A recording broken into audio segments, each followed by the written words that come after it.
یقیناً مجالس ذکر کی برکات ہماری روحوں تک اترتی ہے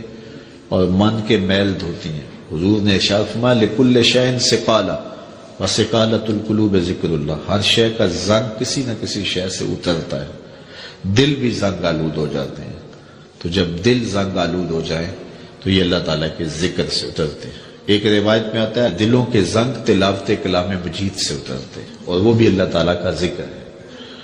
اور اس کا ذکر مختلف طریقوں سے کیا جائے اور اس کا نام مختلف انداز سے لیا جائے، یہ ساری وہ چیزیں ہیں جو دل کی میل کچیل، دل کی غلاستیں، دل کی گندگیاں اتار دیتی ہیں اور دل مصفا اور شفاف ہو جاتا ہے۔ حضرات صوفیہ تو کہتے ہیں جب کوئی بندہ ایک مرتبہ کہتا ہے اللہ،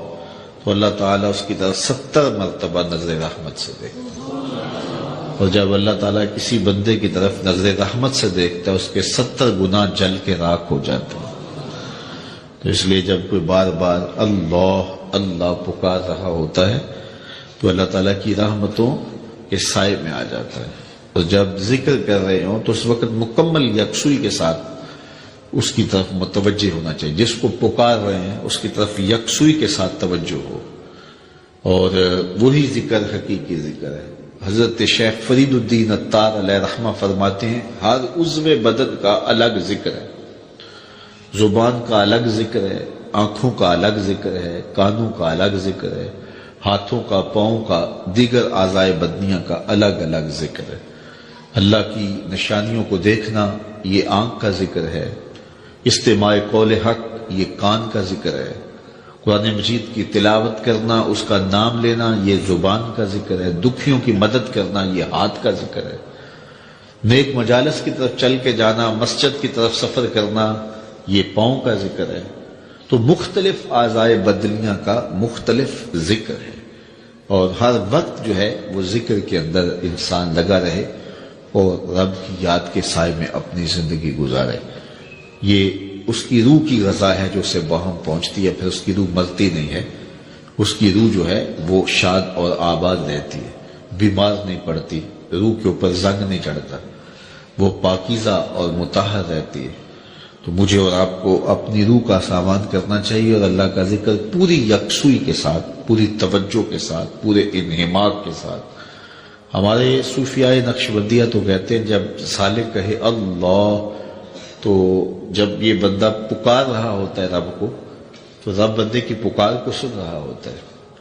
یہاں ایک سوال بھی کیا جاتا ہے، کچھ لوگ ذکر مجرد پر یہ بات کرتے ہیں کہ جب آپ کہتے ہیں اللہ تو اس کے بعد کچھ نہیں کہتے، پھر کہتے ہیں اللہ، پھر کہتے ہیں اللہ، تو جب کسی کو پکارا جائے تو پھر اس کو غرض بھی بتائی جاتی ہے نا۔ آپ مجھے آواز دیں، میرا نام لے کے تو میں متوجہ ہو جاؤں گا آپ کی طرف، تو پھر آپ مجھے کچھ کہیں گے نا کہ جناب ہم آپ کے پاس آئے ہیں ٹائم لینے کے لیے یا کوئی اور غرض کے لیے، کسی اور مقصد کے لیے، تو وہ آپ غرض بتائیں گے مجھے۔ تو اگر آپ مجھے آواز دیں، مجھے رضا ثاقب کہہ کے پکاریں اور میں آپ کی طرف توجہ پذیر ہو جاؤں،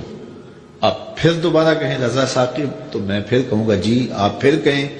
تو 2-3 بار کے بعد میں اکتا جاؤں گا کہ میاں بات بھی آگے کرو، مجھے پکار رہے ہو بار بار تو بتاؤ کیا کہنا ہے۔ تو کچھ لوگ اس پہ قیاس کر کے وہ کہتے ہیں جب پکارا جاتا ہے اللہ تو اس کے بعد تم اپنی غرض ہی بیان نہیں کرتے، پھر کہتے ہو اللہ، پھر کہتے ہو اللہ، تو کچھ کہو بھی نا۔ تو ہم اس کا جواب یہ دیتے ہیں کہ میں اس لیے پوچھتا ہوں کہ میاں کس لیے مجھے آواز دی ہے مجھے پتہ نہیں، اس لیے میں پوچھتا ہوں۔ لیکن جب بیٹا بچہ ماں کو کہتا ہے امی، تو ماں کو پتہ ہوتا ہے اسے دودھ چاہیے، سردی لگ رہی ہے اسے لحاف چاہیے،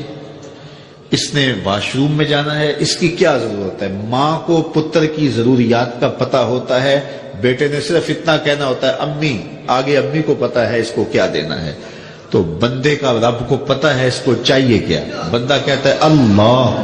رب کو پتہ ہے میرے بندے کو کیا چاہیے، تو آگے کہنے کی ضرورت نہیں ہوتی، رب ساری جھولیاں بھر دیتا ہے